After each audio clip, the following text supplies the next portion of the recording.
नमस्कार, बहुत स्वागत है आपका स्वदेश न्यूज में। मैं हूं आपके साथ अंशुल शर्मा। चलिए करेंगे बुलेटिन की शुरुआत। तो 4 बड़ी खबरें आप देख रहे हैं, तो आइए नजर डाल लेते हैं कि आज की 4 बड़ी खबर कौन सी है।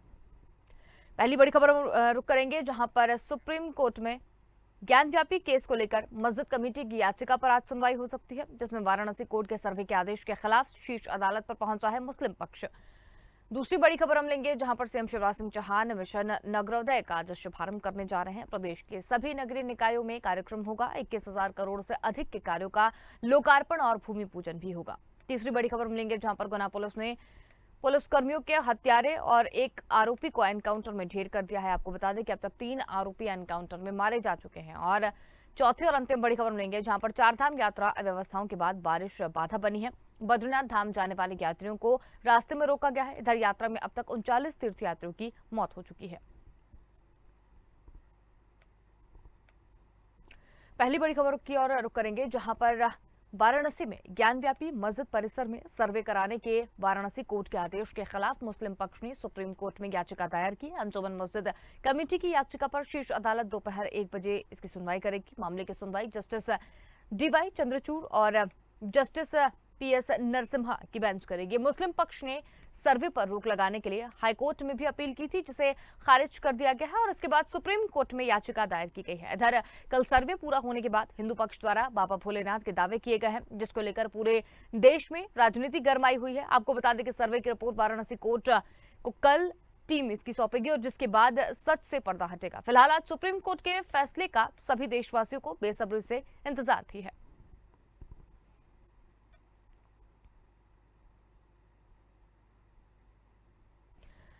तो ये बड़ी खबर आपको बता रहे हैं, आज सुप्रीम फैसला ज्ञानव्यापी मस्जिद को लेकर आ सकता है और मुस्लिम पक्ष को लेकर भी बहुत सारी आशंकाएं जो है वो देखने को मिल रही हैं।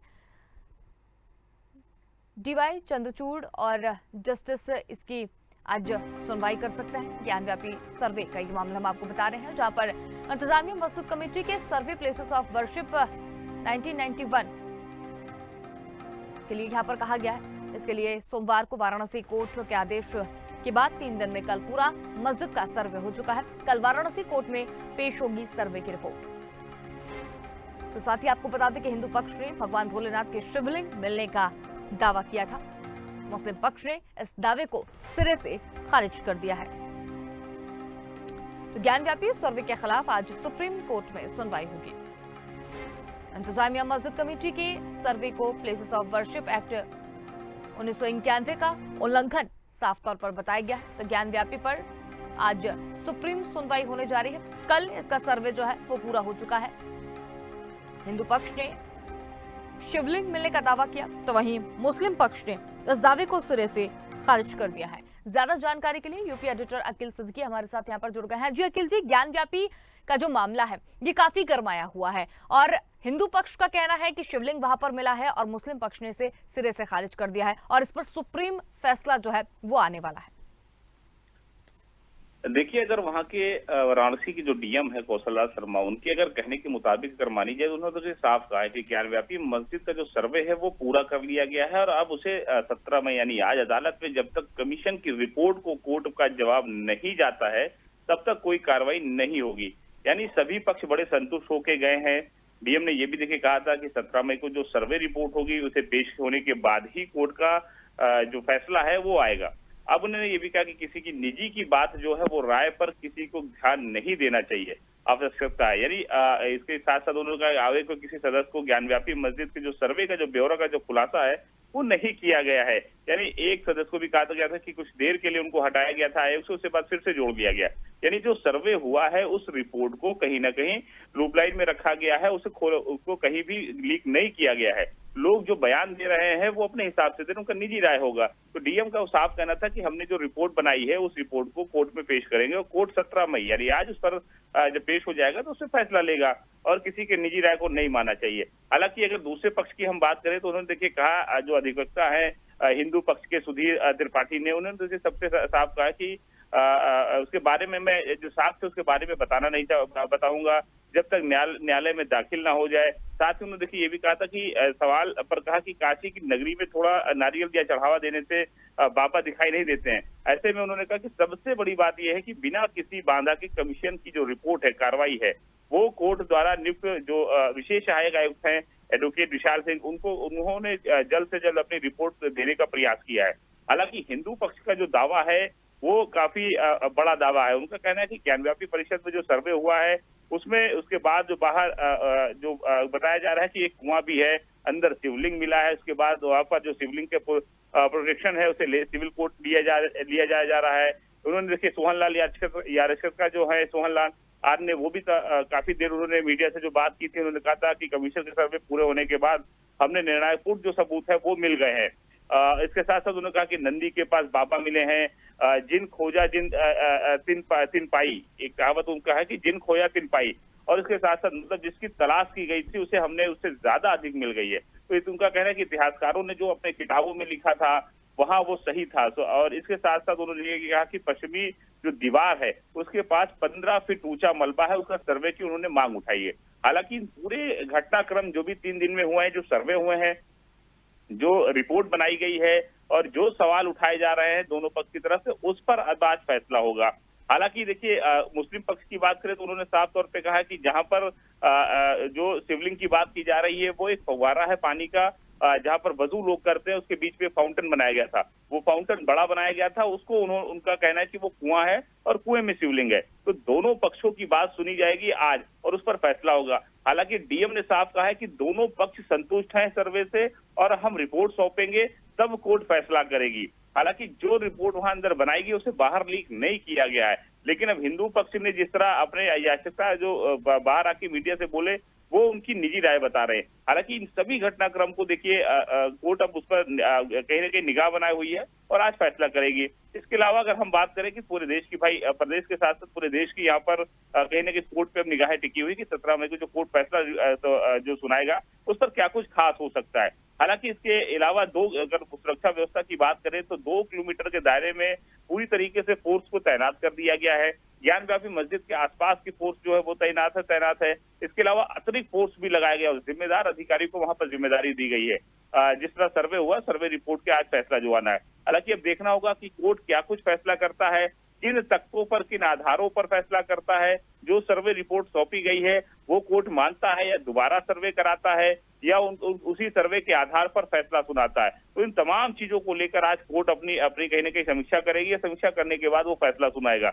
अब फैसला सुनाने के बाद किसके पक्ष में जाता है, किसके पक्ष में नहीं जाता है या यथास्थिति बनी रहेगी, तो इन सभी बातों को लेकर आज कोर्ट का फैसला आना है। अब ऐसे में कहीं ना कहीं कोर्ट पूरी तरीके से सभी सुरक्षा व्यवस्था के मद्देनजर धार्मिक भावनाएं न भड़के, इन सभी चीजों को मद्देनजर रख के आज फैसला सुनाएगी। हालांकि इसको लेकर सुरक्षा व्यवस्था के पुख्ता इंतजाम बनारस में भी किए गए हैं और पूरे उत्तर प्रदेश में कहीं ना कहीं हाईलाइट कर दिया गया है। जो सुरक्षा व्यवस्था है वो सभी धार्मिक स्थलों को भी कहीं ना कहीं वहां पर अतिरिक्त फोर्स लगाए गए हैं। तो भले ही मामला बनारस का हो, लेकिन पूरे प्रदेश भर में कहीं ना कहीं सुरक्षा व्यवस्था के पुख्ता इंतजाम किए गए हैं। कोर्ट के फैसले आने के बाद कहीं ना कहीं जो फैसला है उससे कहीं ना कहीं दोनों पक्ष को संतुष्ट होना पड़ेगा।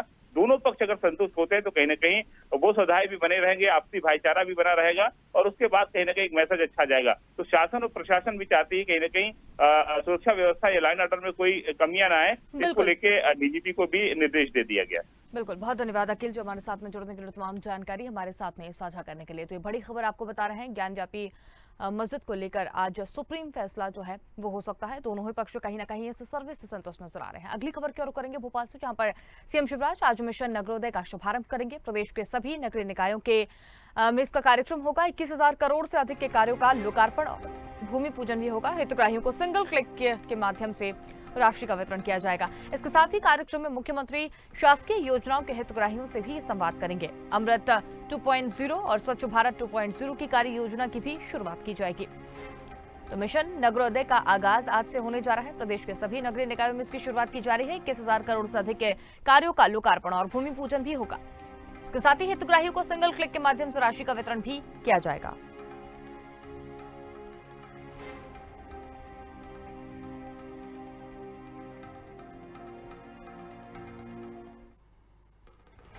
तो बड़ी खबर आपको बता रहे हैं, मिशन नगरोदय का आगाज आज से एमपी में आज होगा। इस मिशन नगरोदय का आगाज सीएम शिवराज इस योजना की शुरुआत करेंगे। सीएम शिवराज आज मिशन नगरोदय का शुभारंभ करने जा रहे हैं, जिसमें प्रदेश के सभी नगरीय निकायों में कार्यक्रम होगा। 21,000 करोड़ से अधिक के कार्यों का लोकार्पण और भूमि पूजन होगा।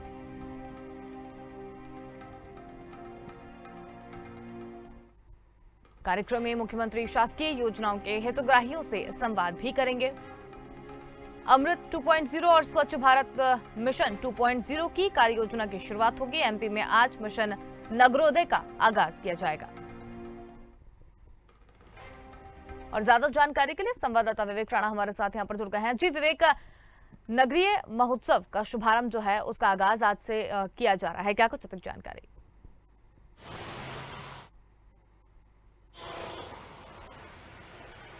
जी अंशुल, मध्य प्रदेश में नगरीय निकाय चुनाव के तारीखों का ऐलान नहीं हुआ है, मगर प्रदेश सरकार की बात की जाए तो प्रदेश सरकार की जो तैयारी है वो शुरू हो गई है। प्रदेश सरकार द्वारा तमाम जो योजना है वो आज से शुरू करने जा रही है, क्योंकि बात की जाए अमृत योजना की तो 2.0 की आज शुरुआत होगी, साथ ही स्वच्छता भारत मिशन 2.0 की शुरुआत होगी। और पूरे बात की जाए योजनाओं की तो करीब 21,000 करोड़ से अधिक की जो सौगात है आज मध्य प्रदेश के नगरीय निकाय क्षेत्र में प्रदेश के मुख्यमंत्री शिवराज सिंह चौहान देते नजर आएंगे। क्योंकि पूरी तमाम योजनाओं की बात की जाए तो तमाम योजनाओं को लेकर मुख्यमंत्री शिवराज सिंह चौहान ने इसके पहले भी अधिकारियों के साथ बैठक की थी और बैठक में एक खाका तैयार किया गया था कि नगरीय निकाय क्षेत्र में नगरीय निकाय चुनाव के पहले जो तमाम जो योजना का जो लाभ है वहाँ के जो हितग्राही हैं, वहाँ के जो लोग हैं उनको मिल सके, जिसके चलते आज एक बार फिर मध्य प्रदेश के नगरीय निकाय क्षेत्र के जो लोग हैं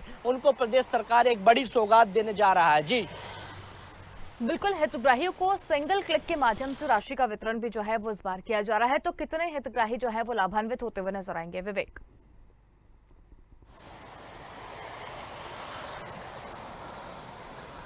अंशुल, मुख्यमंत्री प्रधानमंत्री आवास योजना के तहत 1,35,000 से अधिक जो हितग्राही हैं उनको 30,000 जो कुल घर हैं, करीब 1,100 करोड़ की लागत से बने जो घर हैं उनका भूमि पूजन किया जाएगा। साथ ही प्रधानमंत्री स्वयं निधि योजना के तहत 1,64,000 हितग्राहियों को 210 करोड़ रुपए की जो राशि है वो सिंगल क्लिक के माध्यम से वितरित की जाएगी। यानी देखने वाली बात यह है कि प्रदेश सरकार की जो नगरीय निकाय चुनाव को लेकर जो तैयारी है वो शुरू हो गई है। यानी अब मध्य प्रदेश सरकार अपना खजाना खोल रही है मध्य प्रदेश की जनता के लिए और तमाम योजना का जो लाभ है वो नगरीय निकाय क्षेत्र में अब देखने को मिलेगा। जी बिल्कुल विवेक, तो यहाँ पर मिशन नगरोदय का आगाज जो है वो आज से यहाँ पर किया जा रहा है और सभी जिलों में इसकी शुरुआत भी की जा रही है। तो अगर देखा जाए तो ये किस तरीके का आगाज है?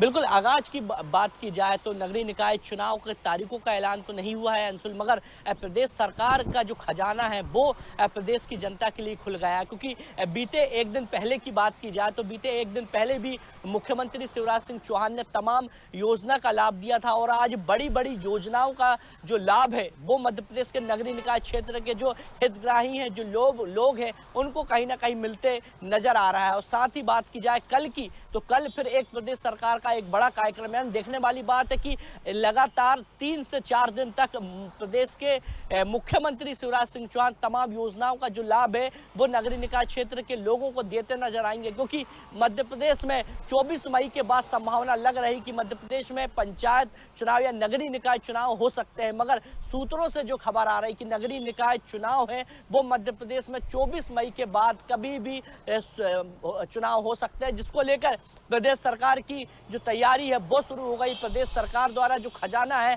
वो आज से मध्य प्रदेश के नगरीय निकाय क्षेत्र के आम लोगों के लिए खोला जाएगा, जिसके तहत कई ऐसी तमाम योजना है जो प्रदेश की जनता को आज मुख्यमंत्री शिवराज सिंह चौहान लाभान्वित करते नजर आएंगे। जी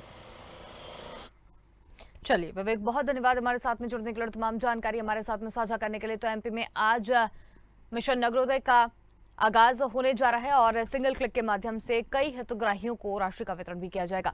अगली खबर की ओर करेंगे, जहां पर एक और एनकाउंटर देखने को मिला। गुना में 3 पुलिसकर्मियों के हत्याकांड में फरार एक और आरोपी का एनकाउंटर कर दिया गया। मारे गए आरोपी का नाम छोटू पठान है, जो कि पुलिसकर्मियों की हत्या के बाद से फरार था। ऐसा बताया जा रहा है कि पुलिस को आरोपियों की रुटियाई इलाके में छिपे होने की खबर मिली थी, जिसके बाद पुलिस ने उसकी घेराबंदी की। वहीं इस दौरान जब छोटू पठान ने फायरिंग करते हुए भागने की कोशिश की तो जवाब में पुलिस ने भी गोली चलाई, जिसमें छोटू मारा गया। क्रॉस फायर में एक कांस्टेबल भी घायल हुआ है। यह एनकाउंटर धरनावदा और भदौड़ी के बीच में हुआ है। आपको बता दें कि इस मामले में आरोपी छोटू पठान पहले से ही नौशाद और शहबाज को मारा जा चुका था, जबकि अन्य दो आरोपी जिया खान और शानू को गिरफ्तारी के बाद भागने के दौरान शॉट एनकाउंटर में पकड़ा गया। इस सूबे के गृह मंत्री डॉक्टर नरोत्तम मिश्रा ने फरार चल रहे दो आरोपियों को चेतावनी दी है कि वो सरेंडर करें। तो एक और एनकाउंटर सामने आया है। गुना में एक और शिकारी का शिकार किया गया है। पुलिसकर्मी हत्याकांड में शामिल छोटू पठान का एनकाउंटर। सुबह तड़के गुना के जंगलों में एक धर्मावदा भड़ोली मार्ग है, उसके जंगल में छोटू जहीर पिता जलील को देखा गया। पुलिस ने घेराबंदी की और उसने जवाब में पुलिस पर फायरिंग की। जो एक हमारे कांस्टेबल को उसकी फायरिंग की गोली लगी और दूसरी गाड़ी में गोली लगी। जवाबी फायरिंग पुलिस ने की, जिसमें छोटू उर्फ जहीर ये एनकाउंटर में मारा गया है। शेष दो लोग अभी और बचे हैं।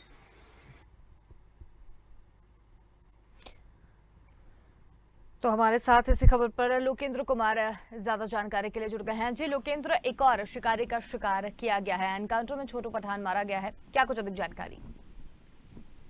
जी मैडम, जैसे कि इनकाउंटरों का सिलसिला जारी है। आज सुबह 4:30 से 5:30 के बीच में एक और इनकाउंटर कर दिया गया है छोटू पठान का।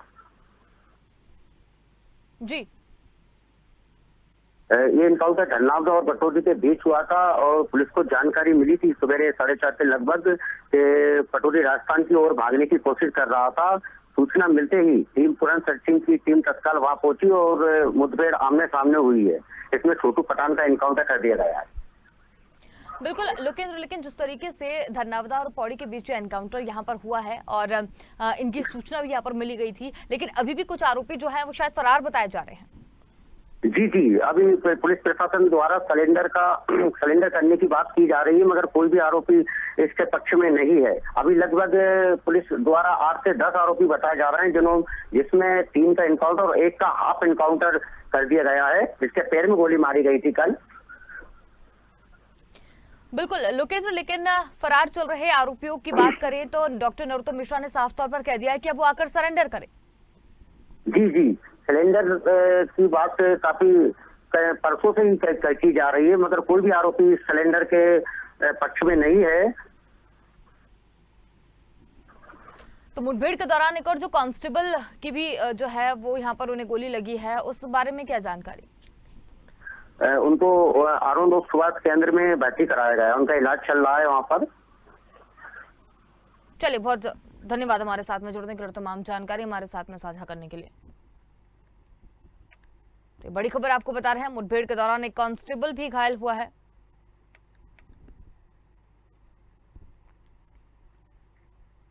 और एक और बड़ी खबर की ओर करेंगे, जहां पर भारी बारिश के चलते चारधाम यात्रा में बाधा पैदा कर दी गई है। बीती शाम से बद्रीनाथ हाईवे पर कचरा नाले में जलस्तर बढ़ गया है और पहाड़ी से पत्थर गिरने लगे हैं। एहतियातन पुलिस प्रशासन ने बद्रीनाथ धाम जा रहे करीब 800 तीर्थयात्रियों को पांडुकेश्वर बैरियर पर रोक दिया है। तीर्थयात्रियों को मौसम साफ होने पर ही आगे रवाना किया जाएगा। वहीं दूसरी ओर केदारनाथ और यमुनोत्री धाम में दर्शन करने के लिए 31 मई तक वाहन क्षमता के अनुसार पंजीकरण फुल हो चुका है, जबकि बद्रीनाथ धाम में 20 मई और गंगोत्री धाम में 25 मई के बाद पंजीकरण उपलब्ध है। केदारनाथ धाम में अब तक 2 लाख से ज्यादा श्रद्धालु दर्शन कर चुके हैं। आपको बता दें कि केदारनाथ, बद्रीनाथ, गंगोत्री और यमुनोत्री धाम में तीर्थयात्रियों की बढ़ती भीड़ को नियंत्रित करने के लिए सरकार ने अब धामों की वहन क्षमता को इसके अनुसार पंजीकरण की व्यवस्था की है। बता दें कि चारधाम यात्रा में अव्यवस्थाओं को लेकर विपक्ष लगातार सरकार पर हमलावर है।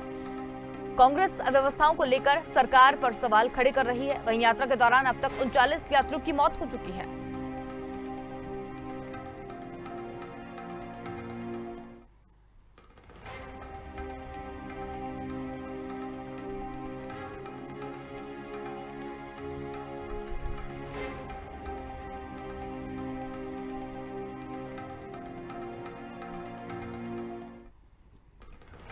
और ज्यादा जानकारी के लिए हमारे साथ जुड़ गए हैं अवनीश गुप्ता। अवनीश जी, चारधाम यात्रा में बहुत सी बाधाएं देखने को मिल रही हैं, क्या कुछ अधिक जानकारी? अंशुल, बात करें चारधाम यात्रा की, भले ही जो है राज्य सरकार के द्वारा जो है एक चुनौती थी ये, और जिसको लेके बार बार जो है ये कहा जा रहा था कि जो कोई भी दिक्कत नहीं होगी, यात्रियों को परेशानी नहीं होगी, तमाम जो है हमने जो है यहाँ पे सुविधाएं मुहैया करा रखी हैं, चाहे वह रास्ते की बात हो, नदी नालों की बात हो या आपदा से निपटने की बात हो। परंतु जिस तरीके से अब ये बारिश की अगर बात करें तो बारिश ने जिस तरीके से यहाँ पे यात्रा में बाधा उत्पन्न कर दी है, जो देर रात यहाँ पे बारिश हुई है, उससे बद्रीनाथ हाईवे पर जो है वो कचरा जो नाला था वो उसका जलस्तर बढ़ गया है और पहाड़ गिर गए हैं। जो पुलिस ने जो है उसको जो है यहाँ पे प्रशासन ने बद्रीनाथ यात्रा को जो अभी जो लोग जा रहे थे उसको रोक दिया। करीबन 800 तीर्थयात्रियों को जो है पांडुचेरी बैरियर पर रोक रखा है।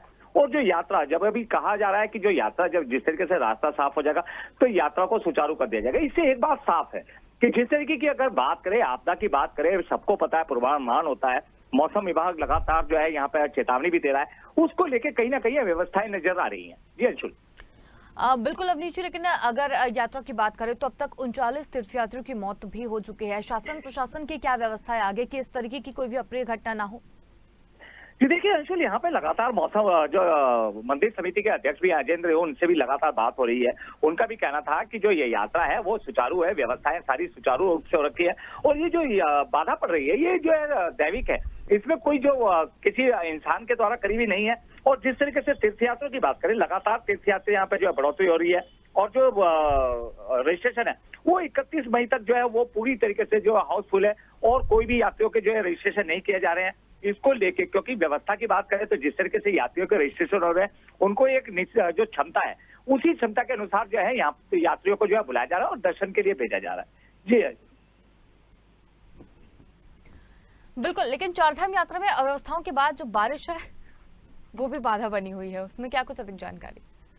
जी देखिए, यहाँ पे अगर बात करें बारिश की पूर्वानुमान मौसम के हिसाब से भी दिया है। अभी 2 दिन का और है कि तेज आंधी के साथ जो है बारिश भी होगी, ओलावृष्टि भी होगी और कहीं ना कहीं क्योंकि देखिए ये देवभूमि है, पहाड़ी क्षेत्र होते हैं, यहाँ पे लैंडस्लाइड का और जलस्तर बढ़ने का जो है खतरा लगातार बढ़ा रहता है। इसको लेके मौसम विभाग ने भी चेतावनी जरूर दी थी, येलो अलर्ट भी जारी किया था कि जो यात्री है वो अपनी जो है उसकी सुविधा के अनुसार यात्रा करें और कहीं जो बारिश बुरिश की होती है तो ऐसी पहाड़ी क्षेत्रों में खास करके पहाड़ी से सटते हुए ना जाए, ये तमाम चीजों को लेके। वहीं अगर बात करें सरकार के द्वारा जो है एनडीआरएफ और एसडीआरएफ की टीमों को लगाया गया है। आपदा से निपटने के लिए आपदा प्रबंधक 24 घंटे मुस्तैद है और एक जो टोल फ्री नंबर है वो लगातार यात्रियों को दिया गया है रजिस्ट्रेशन के टाइम पे कि कोई भी अगर बाधा उत्पन्न होती है तो आप इससे संपर्क करें। और टीमों को जो है लगातार प्रांगण तक जो है जितने भी जो है एनडीआरएफ की टीमें हैं, आईटीबीपी के जवान हैं, वो लगातार जो है रास्ते पे यात्रियों की सुविधा के लिए खड़े हैं और मुस्तैद हैं, किसी भी परेशानी से निपटने के लिए जो है वो वहां पर खड़े हुए हैं। जी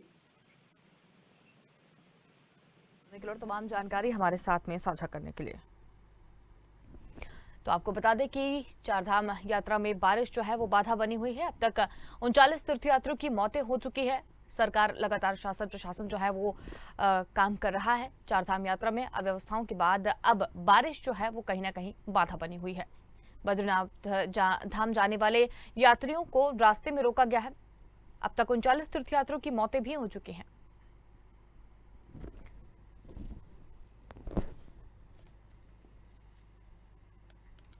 और फिलहाल के लिए इस बुलेटिन में इतना ही। देखते रहिए स्वदेश न्यूज, क्योंकि सबसे पहले देश।